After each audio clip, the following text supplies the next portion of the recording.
Okay. Okay. Hi, guys. Shankar here, speaking from Delhi, where I'm stuck for for completely weird reasons. I was here for some work and I'm grounded here. But be that as it may, I'm still working the way any of you guys are working.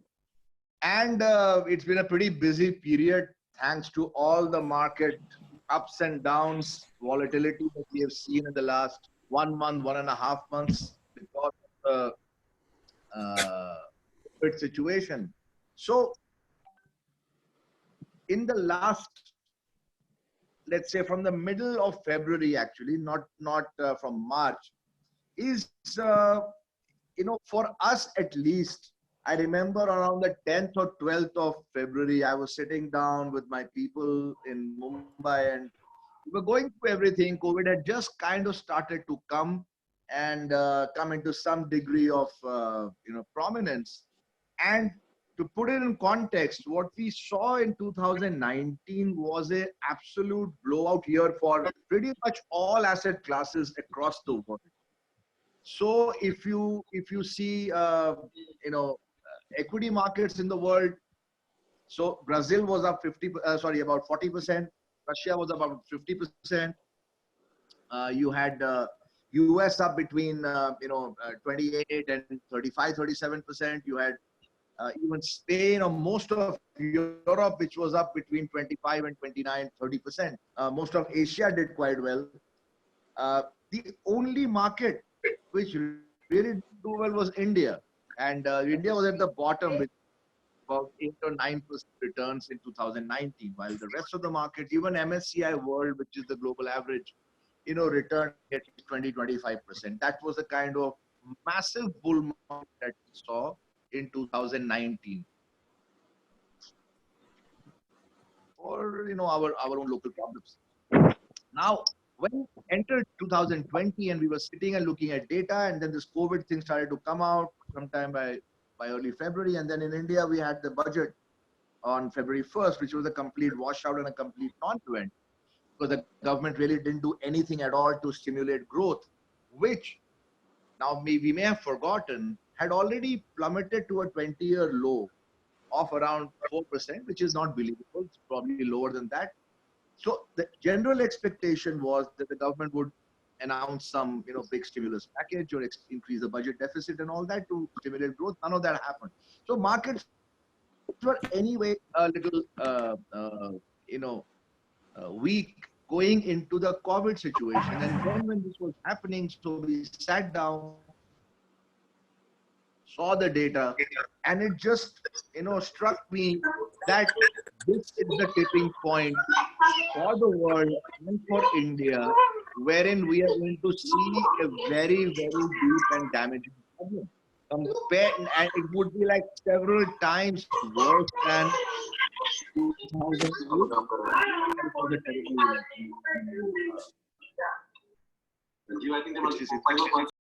Just wait, Shankar. Guys. So we said, all right, so at this point, some background noise, right? Yeah. So then what happened was the market, and we exited practically every risk positions. We got into Indian government securities, we got into gold, and in the US, in the global funds, we got into the US government securities, the treasuries, by and large. So we just pretty much had US treasuries and gold, and just very little of equity exposure, maybe 5-10%. And that saved us in February. And by the end of February, it became clear that this problem was several times the size of 2008. And going into March, we said there's no reason to believe that things are going to change overnight or things are going to improve. It's going to keep getting worse. That was, in fact, prior to the lockdown itself. And then the lockdowns happened, it kept plummeting. Thankfully, we sidestepped the entire problem. So, I mean, in our funds, globally for a year, we are down like 2 or 3%. And in India, we are up on 1 point, about 3 or 3.5% because we had a lot of gold, we had a lot of government securities, we have very little equity. And of the equities, we had stocks like, sectors which we expected would do well, which is basically pharmaceuticals and chemicals. And those sectors are up like 40-50%, in fact, in the last couple of weeks or even 3 weeks. So we managed to escape, by God's grace, the damage, the massive damage. A 20-30% fall in a month is, it's just unprecedented. I mean, I have never seen anything like it. 1 day 10%, 2 day 10%, but every 5, 5, 8. I mean, it's just been an amazing period to live through. Fortunately, we were on the right side, so it didn't hurt us. So as we were good students, we studied the lessons from this. And what appears now that we are 1.5 months into this crisis, is that there is going to be a huge reshaping of the world, a massive reshaping of the world. So there's going to be the first level reshaping. Actually, let me go back. So the first level reshaping of the world happened out of the Great Depression, which was in the early 30s, okay? 1929 to 1932, 33. That led to the birth of the Nazi Party. And then you had the fascists in Italy. Because when you have a big problem, you need a messiah to come and tell you that, hey guys, I've got the solution. I will solve this problem. So the Great Depression created a very fertile ground for, kind of quasi-dictators to come out and say that the old liberal order has failed you and give me power and I will, give you and deliver you from recession or depression. That led to the birth of Adolf Hitler's party in any meaningful way that, they obviously went on to rule, etc., etc. And then obviously he became too ambitious, poked his nose into, Russia and all that. And that led to the end of the Nazi Party. Then the whole post boom started. And the world also decided that we don't like dictators, we don't like these fascists, we don't like the Nazis. We want a liberal world order, we want liberal democracy. That move coincided with a huge post-war boom in world economic growth, led by the US, of course, but practically everybody participated to varying degrees. That carried on till 2008, all right? So that was like virtually a 60-70 year bull market in global growth and the global liberal order. 2008 brought back the depression in a little bit of a lighter form, but it was depression while it was happening. So people were likening it to the situation, back in the early 30s. And that, the 2008 crisis, again spawned a new generation of leaders who became elected despots. Exactly the way it happened in the 30s, when you got messiahs across the world coming and telling us. And by the way, one more thing happened. So because of the 2008 crisis, the world then stimulated, the world came out of the crisis, but it did not come out evenly, meaning some countries came out very well, some countries did not come out very well, and within each country also, not everybody came out equally. So it created a massive amount of discontent, because income equality really widened dramatically post the 2008-2009 crisis. And we all know that, right? It's widened in India, it's widened in the US, widened in pretty much all countries that we care to name. So the world recovered, it did not recover equally, and that then created a vacuum and a massive amount of discontent. And in that vacuum stepped in strongman politicians across the world. So we had Trump, in India you had Mr. Modi, you had Duterte, you had Erdogan, who was there from before, but he got cemented in his position from before. So it was really us finance guys who have created a movement of the rebirth of elected despots in this world, and we are solely to blame for that. Okay, because the 2008 crisis was caused by us. Okay? So now that the elected despots came into power, we kind of had a wobbly situation going into 2020, and then this problem has happened. So what happens thereafter now? That's the real question. So from an economics perspective, a macro eco perspective, it's very clear. I mean, I don't think I've been clearer than this in my life. That the whole world is going to become, it has already become to some extent a bipolar world, which is basically US and China. Rest of the countries are there for the name, but they don't, over time they have kind of ceded space to these two countries. But this crisis will make it an even more polarized bipolar world. You're going to have just two dominant players in this whole world. The rest of us are going to be, basically extended colonies of US and China. All right. It is also going to be a world in which liberal democracy will further recede into the background as elected despots will seize more and more power because of the emergency situations in every country. So all liberal values will go out of the window when people will be told that if you want to be saved from this, I don't want any checks and balances. Let me further my power even more. So expect more of that to continue happening. And in emergencies, you don't really care about this. You say, all right, take it. Just save me from this health and wealth problem. So that is order number 2 that's going to come out of it.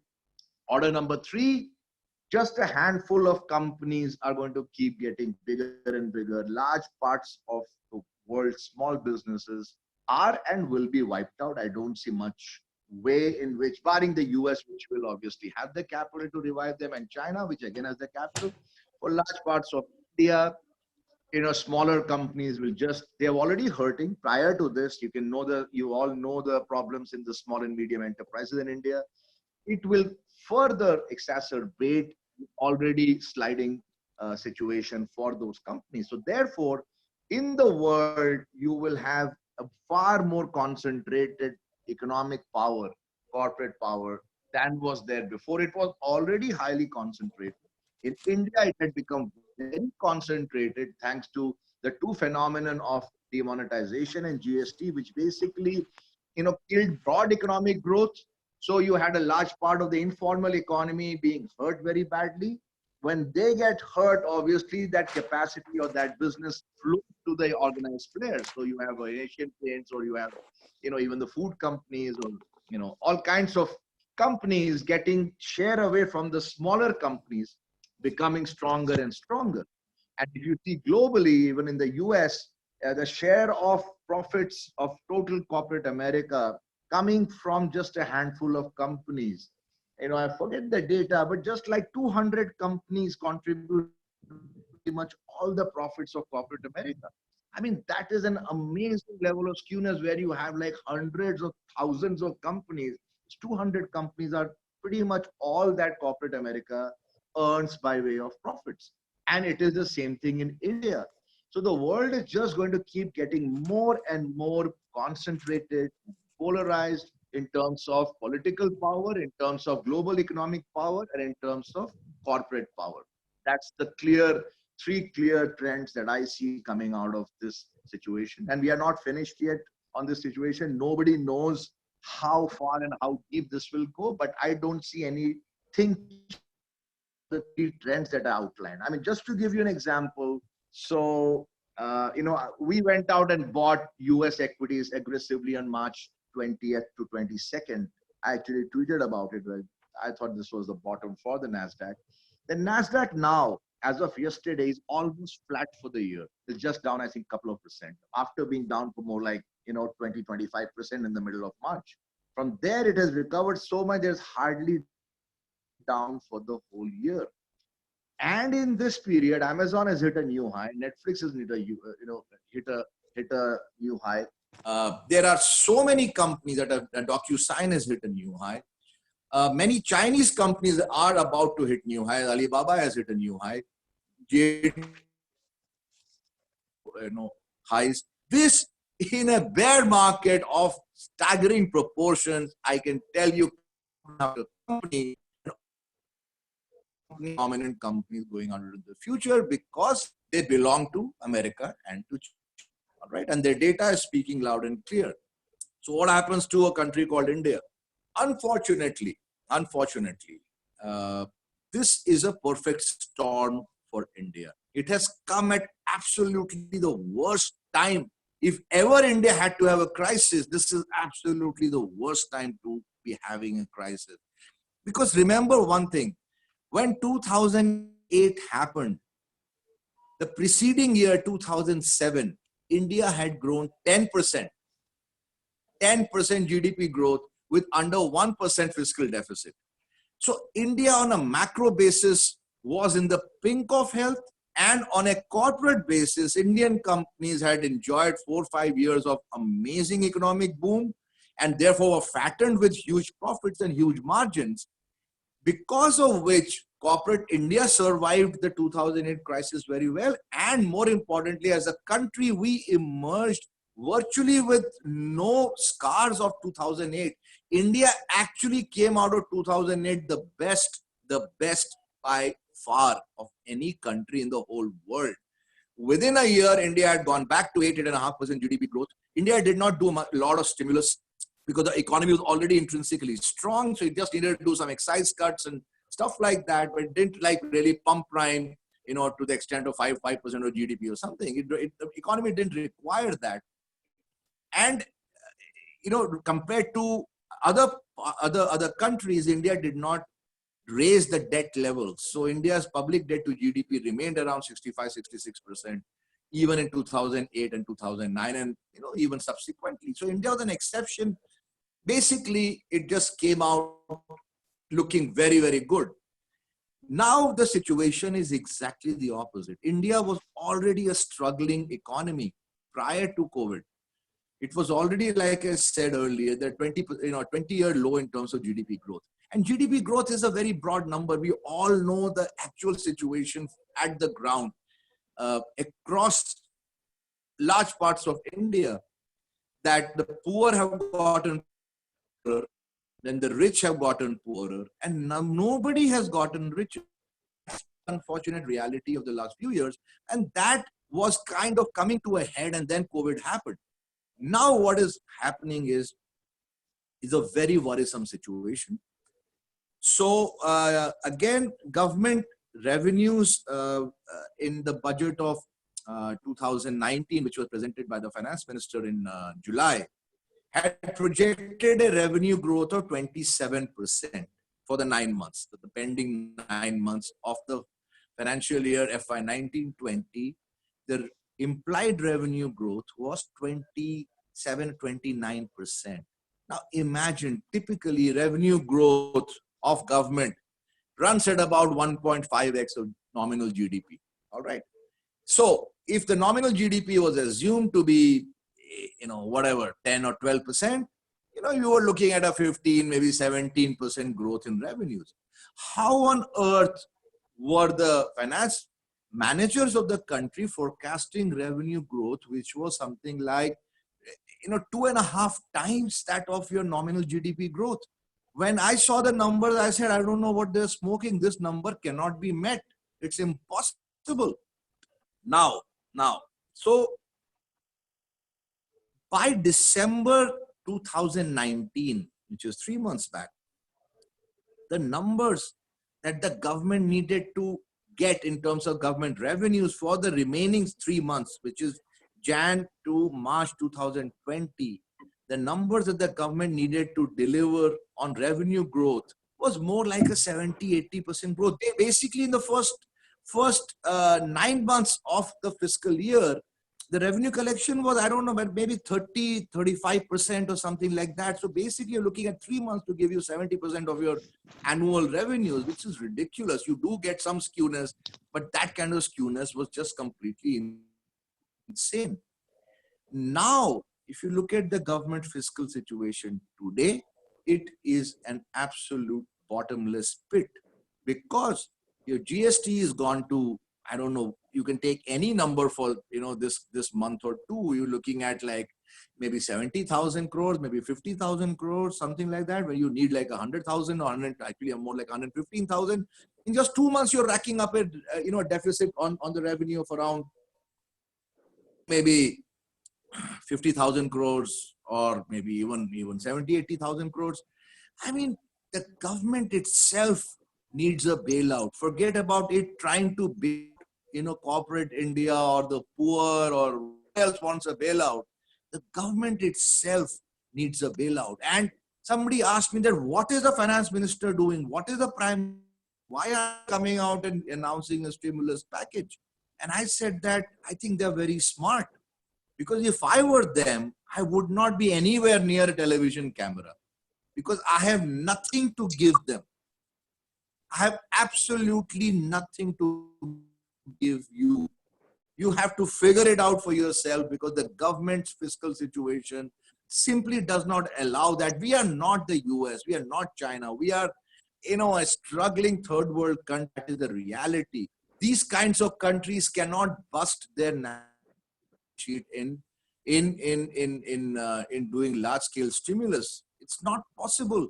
For the larger economies, they can do that, because number one, access to cheaper financing is very, very quick. So a Greece, which is a country with far poor fiscal situation than India, will still have a higher credit rating than India, or Spain or Portugal, which is crazy, but that's the way. The world is not a fair place, right? Nobody said the world is fair.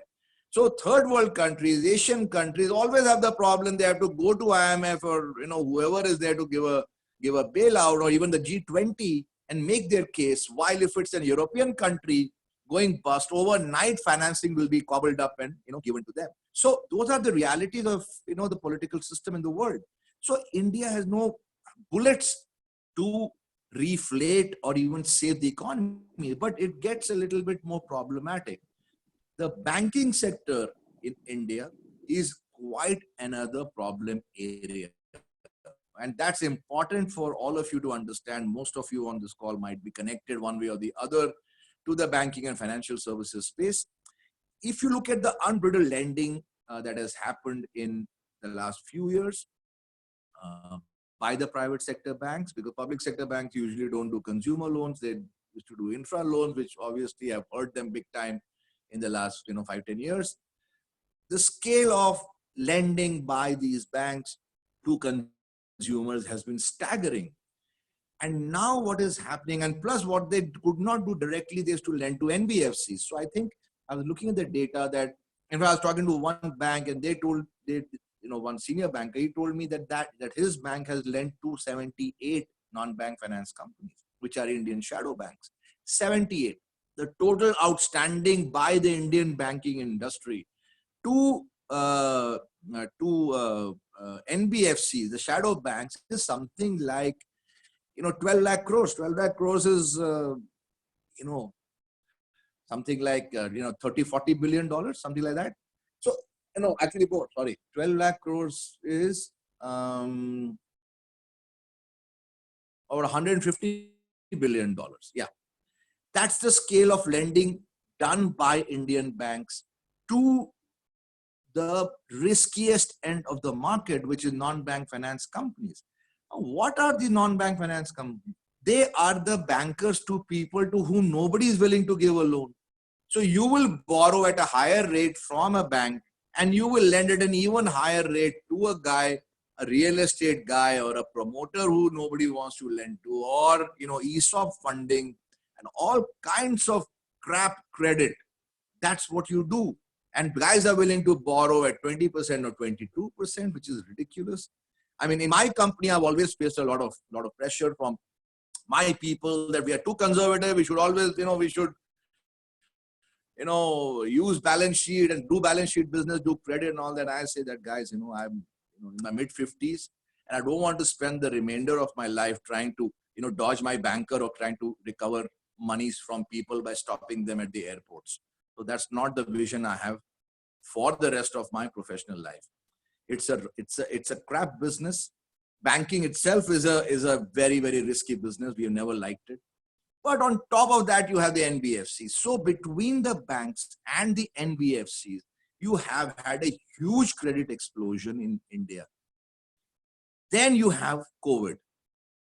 So when this happens, you can take a look at all kinds of credit. So you look at Shriram Transport, a fabled, storied company for decades, suddenly gone bust, cannot pay, obviously, because all trucks are, lying idle. And when they go back also to the road, because they're all individual truckers, they are basically bust. So there's no way Shriram Transport can honor its liabilities. Or you look at, number of real estate NBFCs. I don't want to name them, but we all know the names.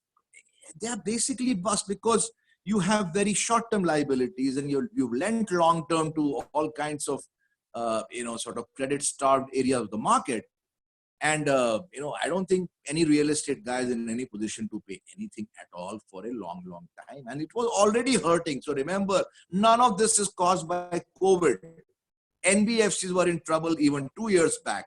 This is the move that pushes a lot of NBFCs over the mountain, or this is the problem that pushes a lot of marginal banks, over the cliff. I was talking to another banker, I think just yesterday, and he told me that we have lent to a perfectly good company, all right? And that company suddenly can't pay me because, it is in the sort of hospitality and multiplex, malls, etc., good business, good credit rating, can't pay me. And at least for the next several months, the multiplex business or the mall business not coming back. So the liabilities will keep mounting.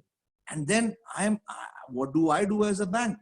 So what we are not appreciating is the scale of problem that faces the banking industry in India and the non-bank, which is the shadow bank industry in India. Not just because of this problem, the problems were already building up in the run up to January or February, but this is just pushing them off a cliff. So I really fear, because there is not enough capital to help out the sector, because the scale of capital required is staggering.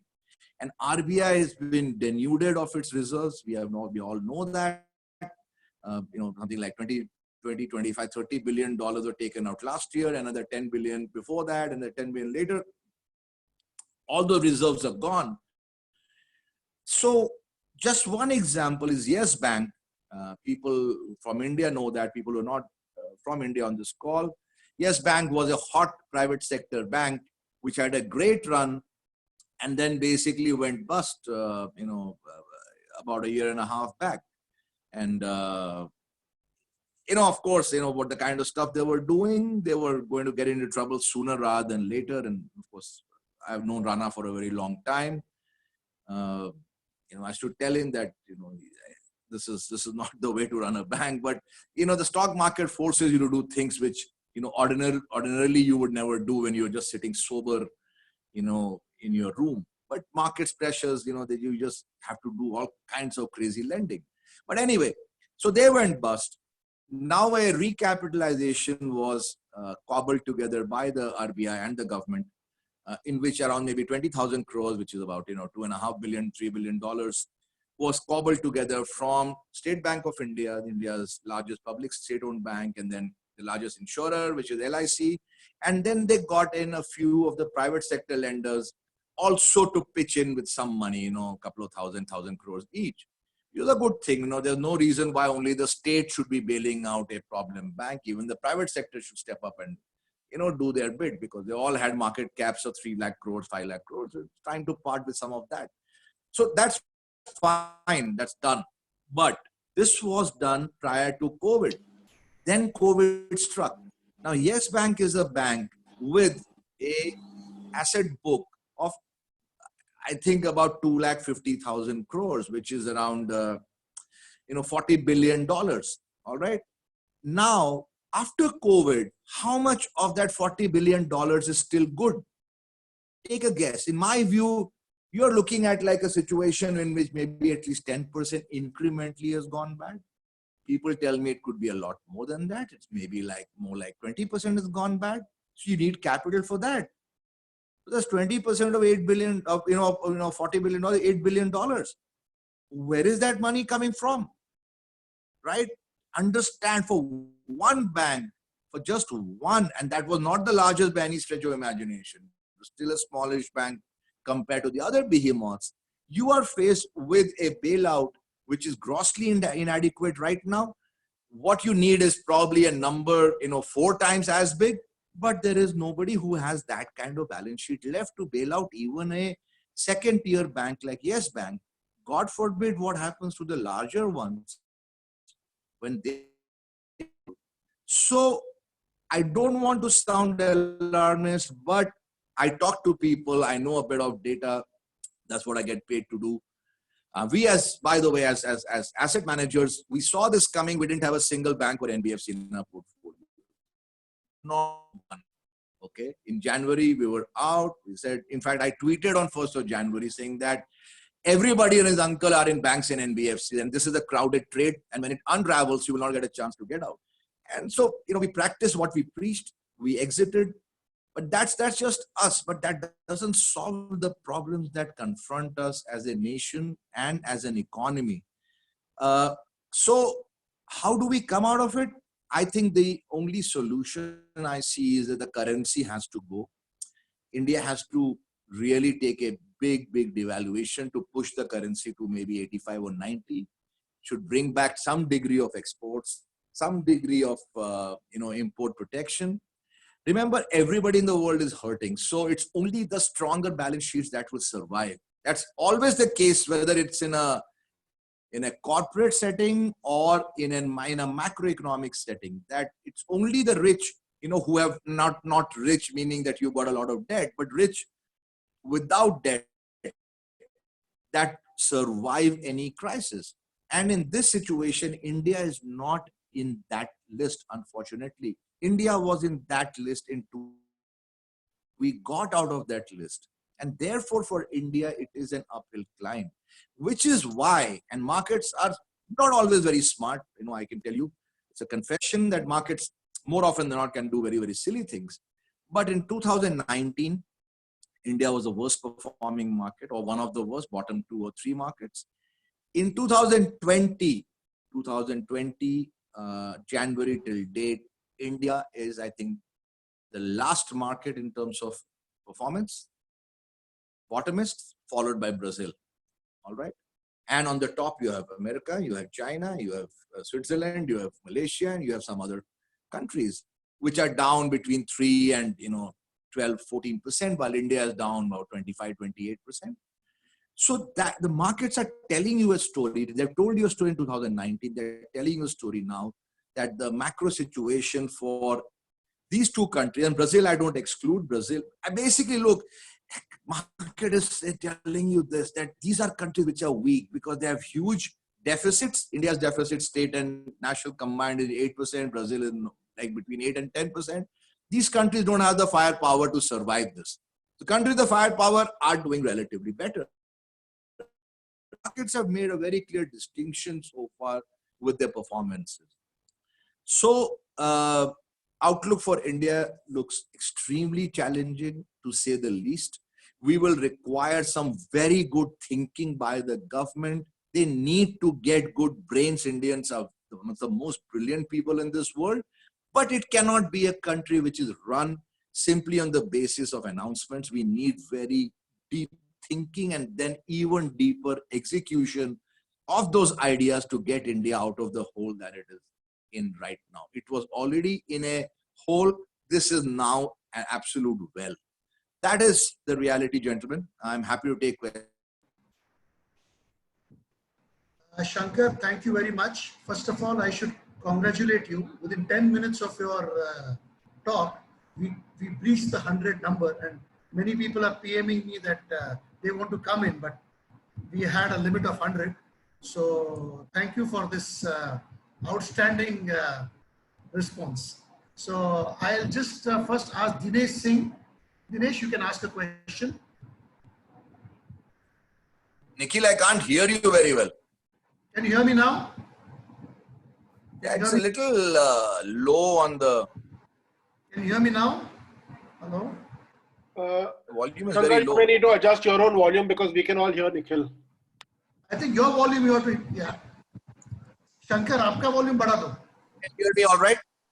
Yeah, I can hear you. We can hear you, but can you Your hear voice our is voice? very faint. I don't know why. Uh, I can hear Nikhil very well. Nikhil, can Okay, you hear yeah. me? Dinesh Can you hear me?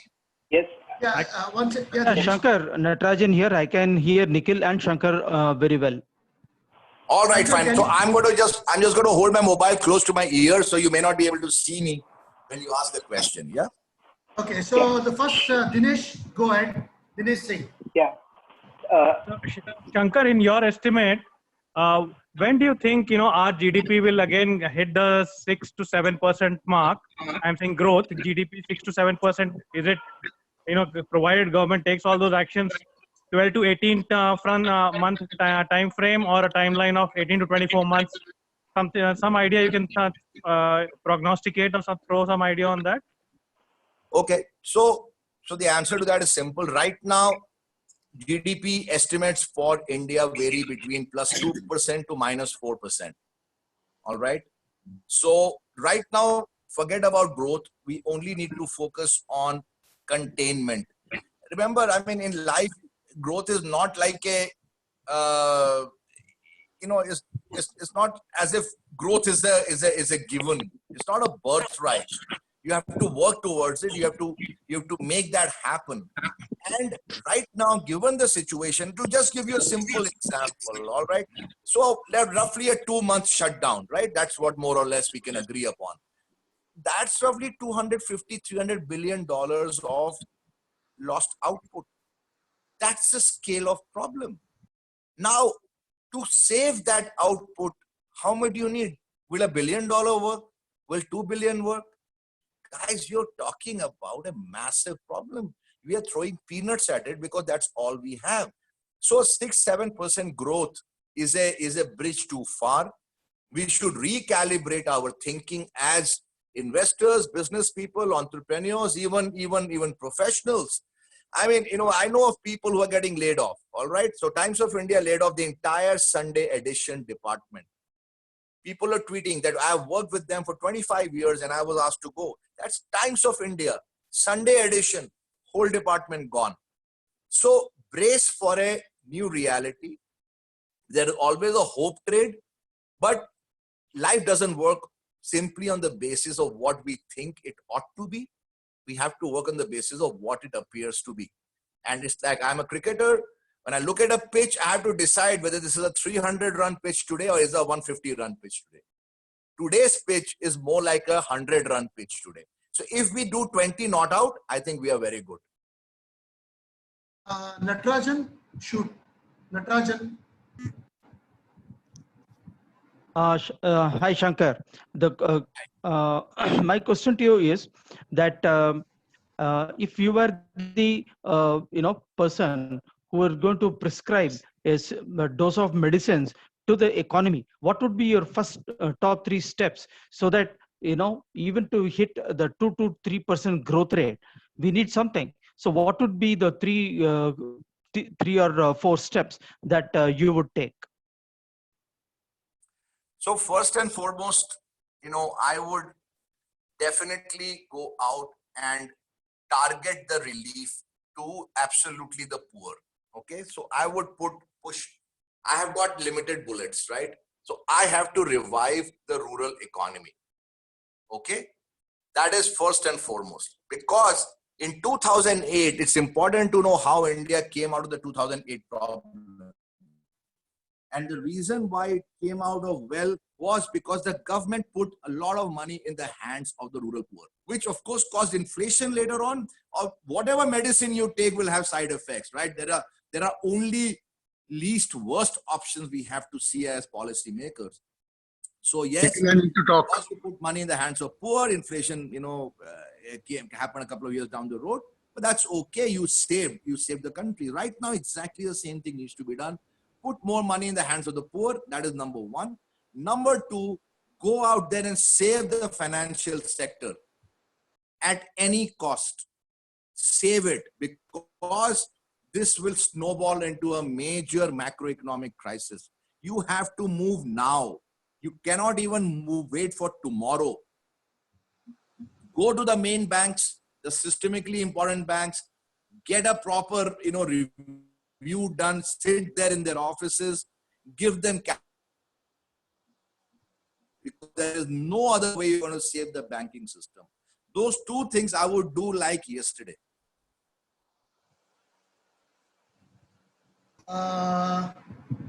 Sandeep Ghate, you want to say something with the other people lined up? I'm trying to figure out. Sandeep? Yeah, can you hear me? No, I will not take any question from Sandeep. Why, Shankar? Okay. because we can always chat offline here. Okay, point taken. Okay. Okay.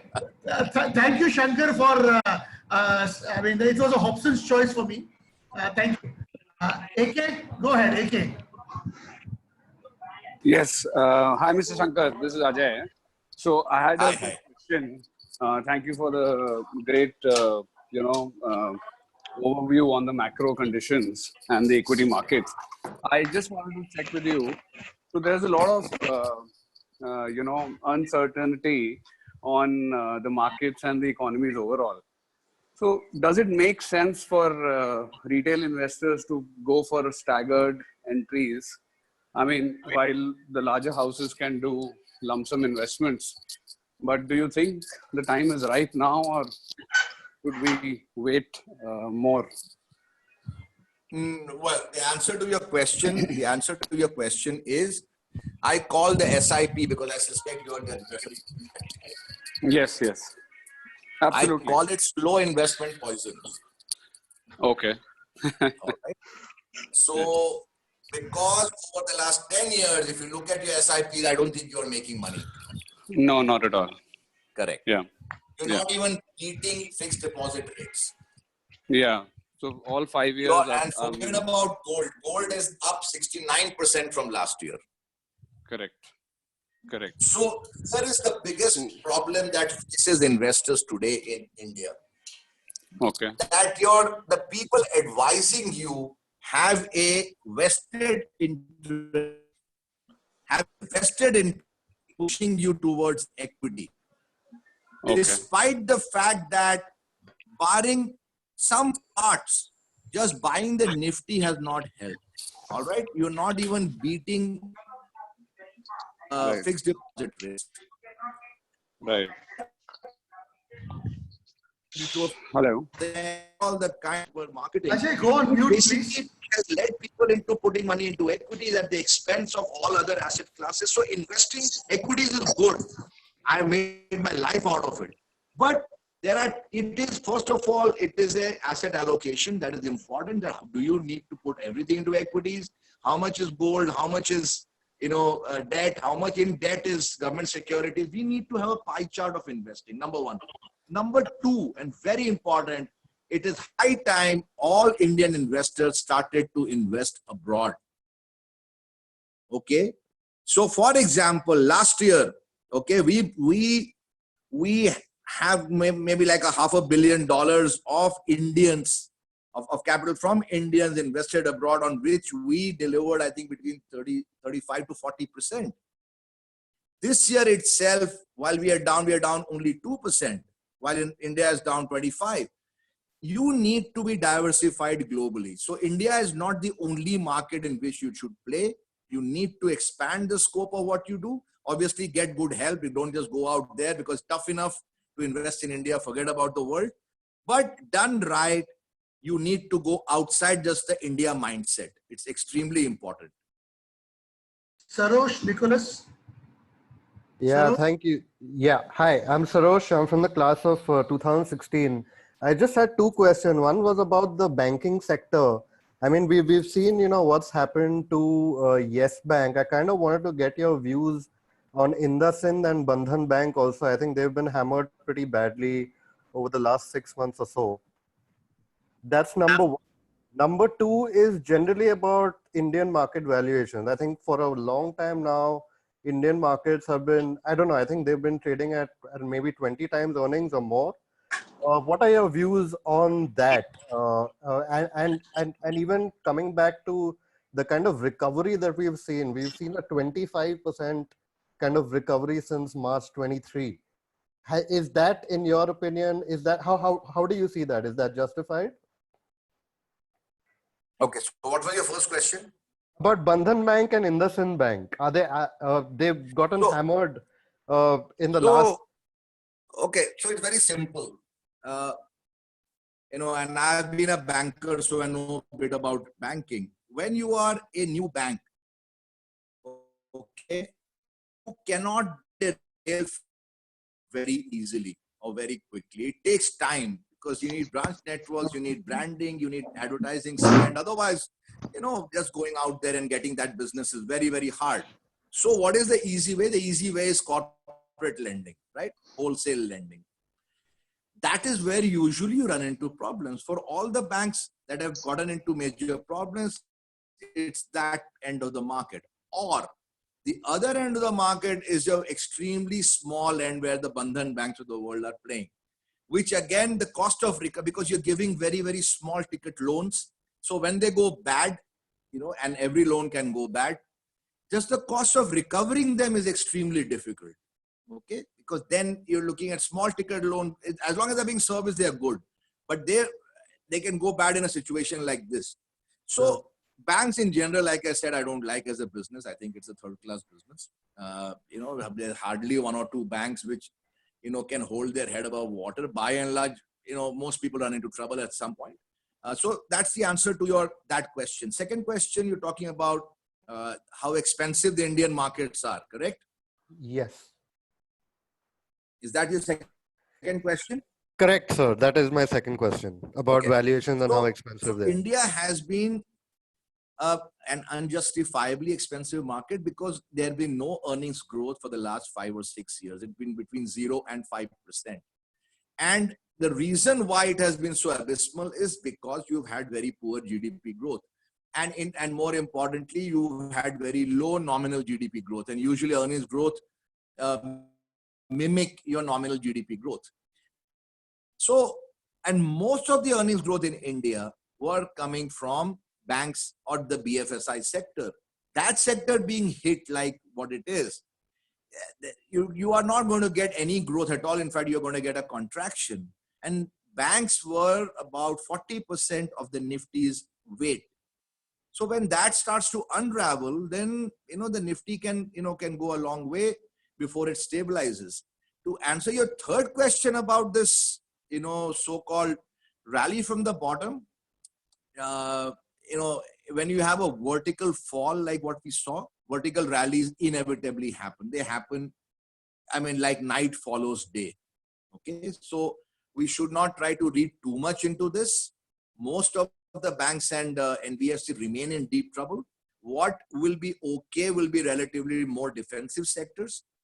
But to say that the rally itself means that everything is all well and fine, don't start believing the stock market in its entirety, because the real economy is not what is represented in the stock market. The stock market is a handful of 10 or 20 companies, and of which one segment is very badly hit, the other segment is less hit. So they have rallied. It's not telling you that the worst is over for the economy by any stretch. Guys, you are 6 of you are listed.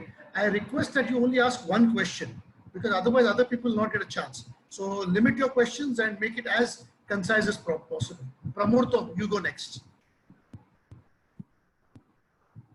Pramurto.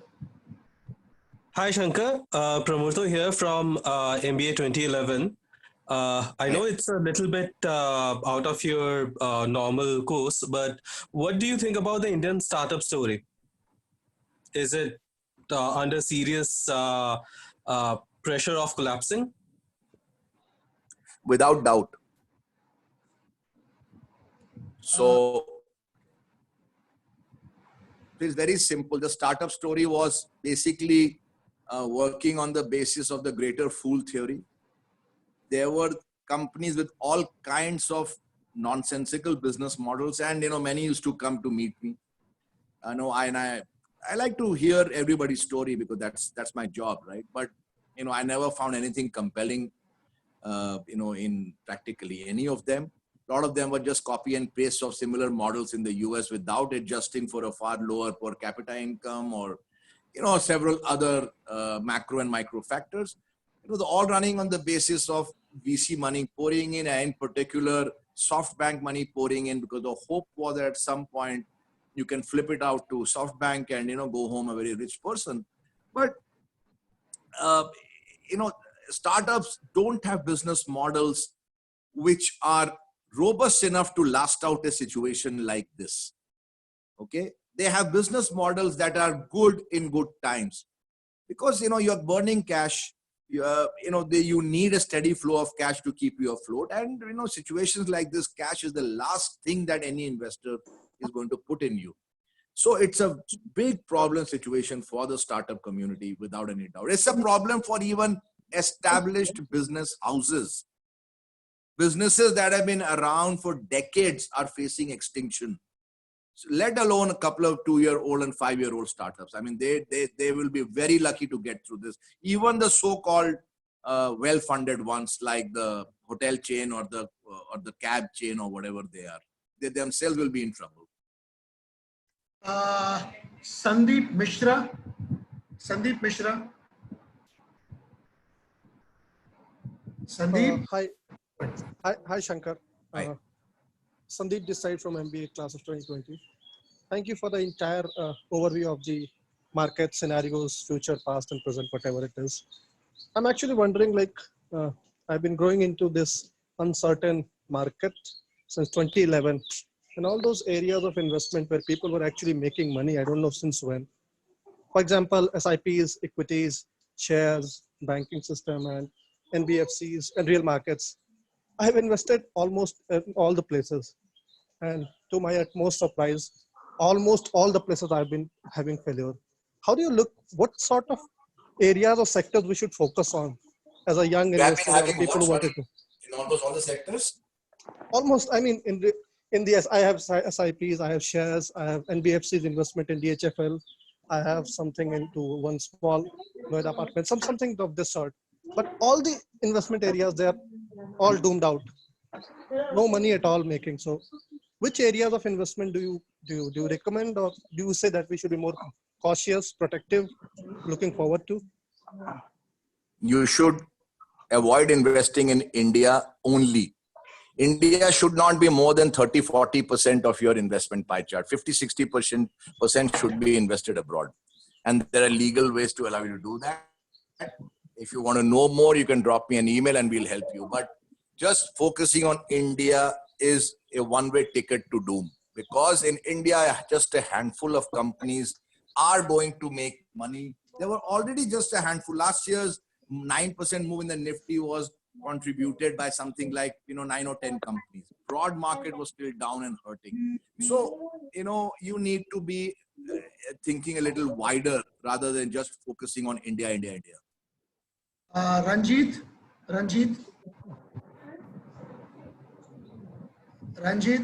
you can go ahead. Yeah. Hello. Good afternoon, sir. Ranjit, I'm from MBA 2011. So a few days back, I've been looking at the earnings yield of the. Hello.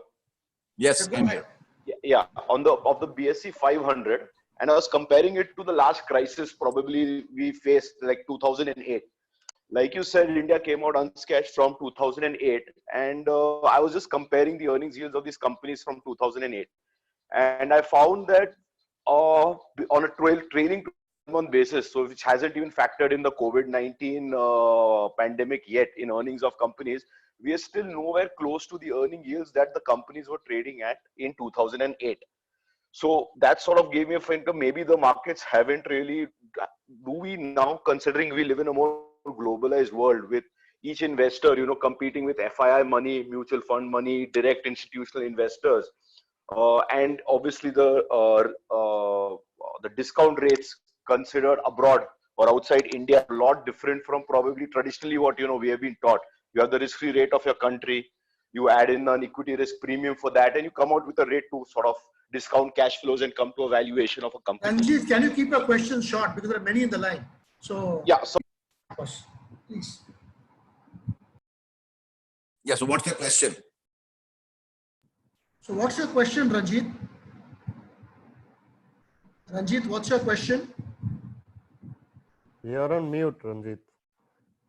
Guys, I would like, we are AIMers, so we should be very concise. We do not want CP here, please. I request you that. I have a problem. I'm having a problem with the audio. You can go to the next question probably. Jinesh, you're next. Hello. Hello, Shankar. Jinesh. Yes, yeah, hi. Hi, I don't have a question. I just want to request you to or invite you to attend tomorrow's webinar on Bitcoin and crypto industry. It would be pleasure if you can join in. So that Okay, is I will definitely try and be there. okay. Thank you. Manoj Shah, next.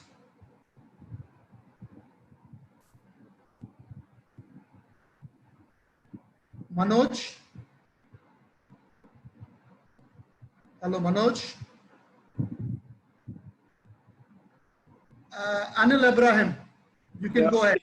Hi, Shankar. I just wanted to check, what is your opinion on Bitcoin and cryptocurrency? I think somebody just touched on it just now. No, I don't understand it well enough to make an informed comment, so I'll pass that. Okay, all right. Girish Gelly. Hi, Shankar. Can you hear me? Yes, Girish, go ahead. Yeah.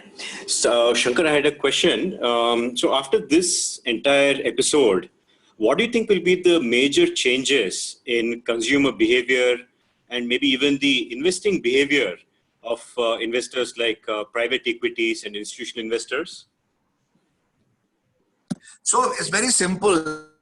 I mean, for most consumers, first of all, it is going to be a sharp cutback in consumption because most of them find very uncertain futures. Okay, you don't know whether you're going to get a re-employment back. You don't know how long your current job will last. Even if it lasts, what will be the kind of pay cuts? There are pay cuts already, in place for many companies, and the pay cuts might become actual job losses. So first and foremost will be a big cut back in consumption.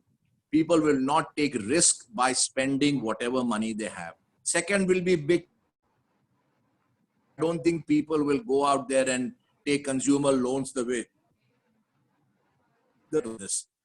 Third will be, I think, consumer housing demand will go to zero as in terms of purchase, because when rental yields are now like 1 or 2%, why on earth will anybody borrow money at 10% or 12% or 9% and and buy a home, which, by the way, is a depreciating asset, because I don't think home prices in India are going to go up at all. Fourth, I think commercial real estate is totally doomed, because very clear that at least some businesses can work very well from home. So there's no need to take the extra rented commercial space that many companies are planning to. I think they will cut back on commercial space, because far easier for employees to work from home, far cheaper for me as an employer to make them work from home. Unka wo chai or pani ye wo kuch ka zarurat nahi hai. They will save money and time on the commutes. It works well for at least significant parts of the services economy. So those are just off the top, some very big changes that I see coming. Mona, you can shoot. Mona. Yeah, hi Shankar. I'm from the MBA 2010 batch. So my question was around that, historically, every crisis has pushed us to do the right things as far as India is concerned.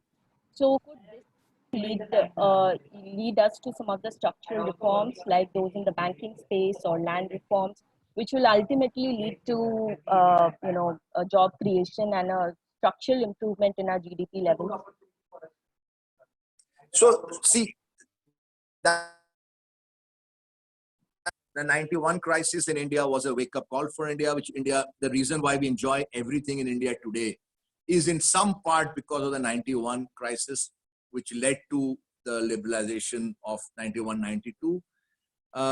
But remember, I mean, it requires very deep thinking and very, very smart, erudite, clear thinking economically.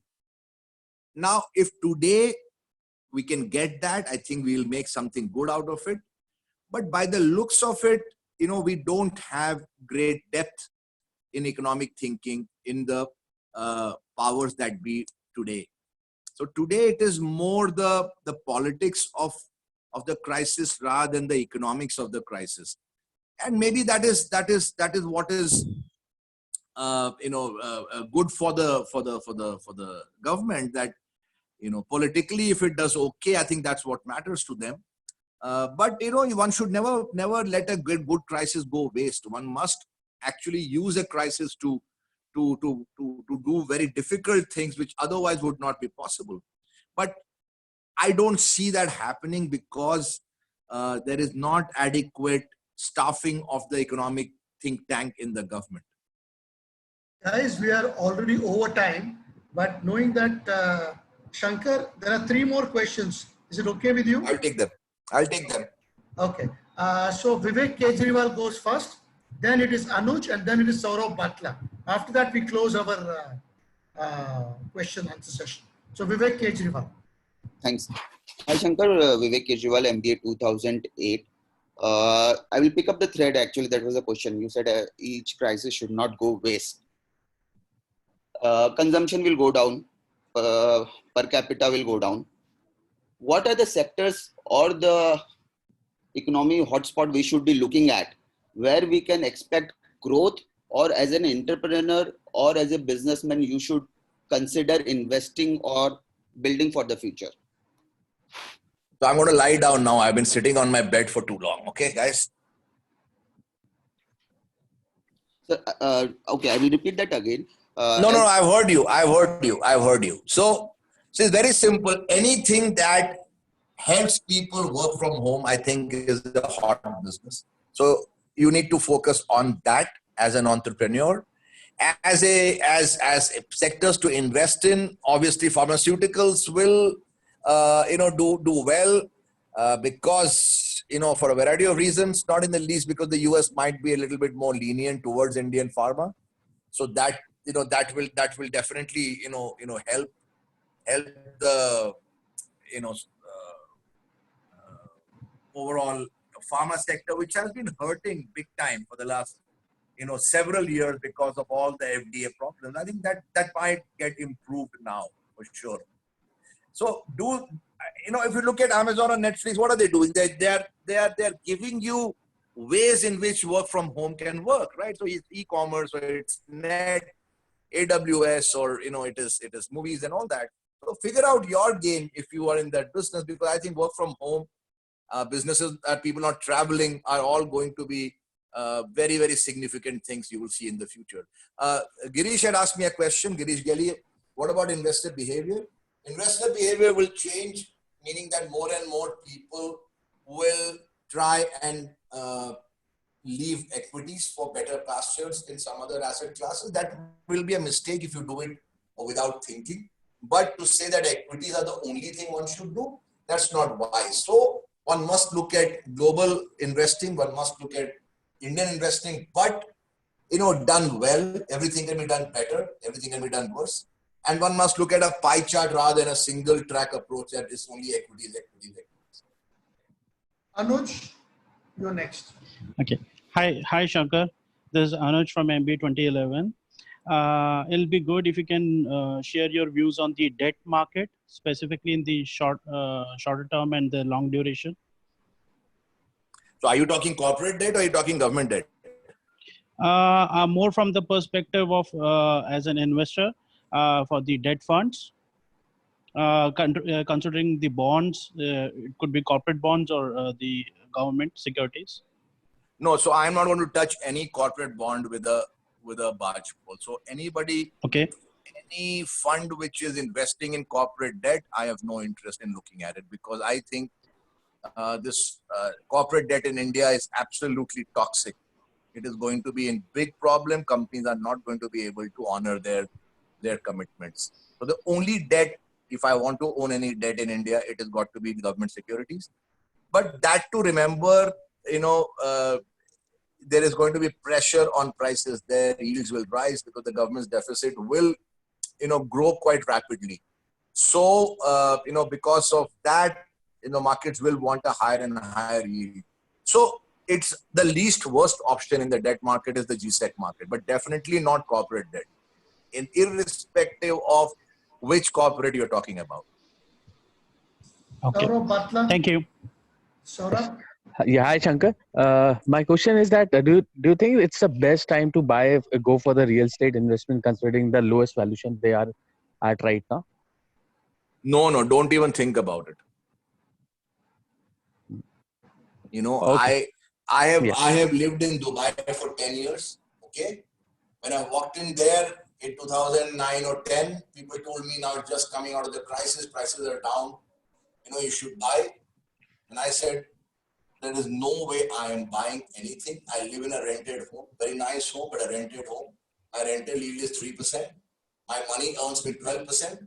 Why on earth will I buy something where I've got that kind of a spread? And the prices from there are down in the last 10 years, maybe 50, 60%. In India, real estate, housing prices are going to be on a pretty long downhill trend. I don't see any pickup.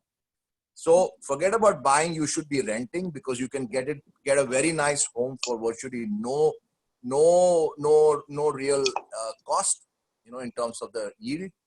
You pay a moderate rent and you're getting a pretty good place. I think you should not blow up your money on those things, because you buy a 1 crore home, you're down 20, and you taken a 20 lakh rupee down, your equity and 60, 70 lakh rupee debt. If your prices fall 20%, you wiped out your equity overnight.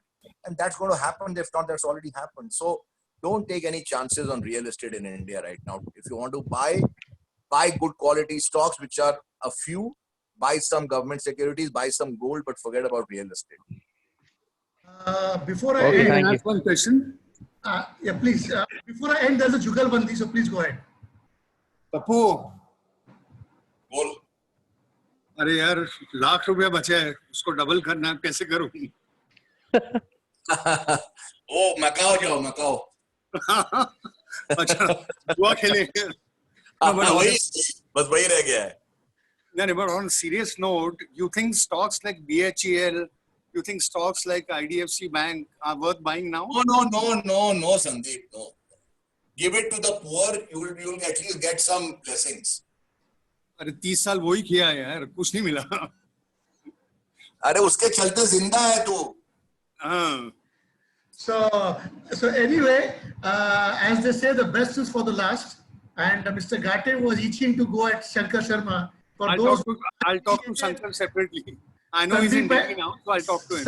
Sandeep and Shankar ki Jugalbandi are folklore. But jokes apart, thank you. That is only meant for to keep the audience happy here. Yes.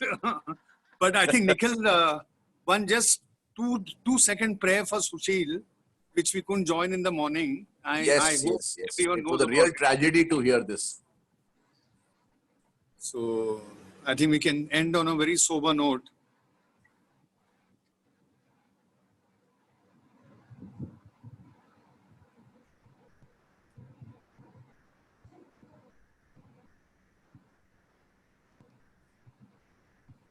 Om Shanti, Shanti, Shanti. Thanks, Shankar. Thanks. Thank you, Shankar. I must say that... appreciate your time. No, Shankar, thank you very much. And your program, your webinar, as usual, is a hit. We struck the 100 number. Many more people want to come in. So next time when we should take a bigger package of Zoom. So thank you. Absolutely. By the way, I made a lot of money on the Zoom stock in the last 2 months, just for your information. Okay. Chal, thanks so much, Shankar. Thank you. Thanks, guys. Thank you for having me. Thank you, Saigal. Thank you, Rakil. Bye. Bye.